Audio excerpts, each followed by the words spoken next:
قریش اور بنو ہاشم کو کھلی دعوت۔ رسول خدا صلی اللہ علیہ وآلہ وسلم کی بعثت کے بعد 3 سال تک یہی کیفیت جاری رہی۔ اب انہیں خدا کی طرف سے اپنے اقربا کو غضب الہی سے ڈرانے اور کھلم کھلا دین حق کی تبلیغ کرنے کا حکم مل گیا تھا۔ یہ حکم پا کر آپ صلی اللہ علیہ وآلہ وسلم نے کوہ صفا پر چڑھ کر یا معشر القریش کا نعرہ بلند کیا۔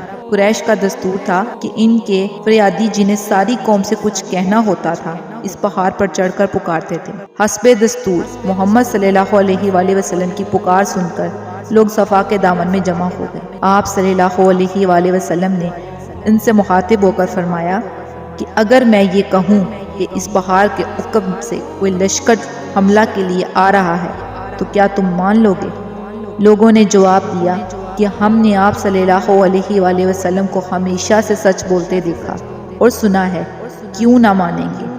یہ جواب پا کر محمد صلی اللہ علیہ وآلہ وسلم نے کہا کہ میں تم سے سچ کہتا ہوں کہ اگر تم خدائے واحد لا شریک پر ایمان نہ لاؤ گے تو تم پر عذاب شدید نازل ہوگا۔ محمد صلی اللہ علیہ وآلہ وسلم کی زبان سے یہ غیر متوقع بات سن کر قریش مکہ سخت برہم ہوئے اور پیغمبر خدا پر آوازیں کستے ہوئے واپس چلے گئے۔ اس کے بعد آپ صلی اللہ علیہ وآلہ وسلم نے علی رضی اللہ عنہ سے کہا کہ خاندان بنو ہاشم کے تمام ارکان کو دعوت ضیافت پر بلاؤ۔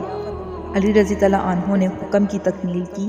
کھانے سے فارغ ہو کر آپ صلی اللہ علیہ وآلہ وسلم کھڑے ہو گئے اور آپ صلی اللہ علیہ وآلہ وسلم نے افراد خاندان کو مخاطب کر کے فرمایا کہ میں ایسی چیز لے کر آیا ہوں جو دین اور دنیا دونوں کی کفیل ہے۔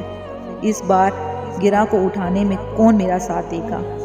اس دعوت میں محمد صلی اللہ علیہ وآلہ وسلم چچا ابو طالب، حمزہ رضی اللہ عنہ اور عباس رضی اللہ عنہ بھی شامل تھے، لیکن سب چپ رہے۔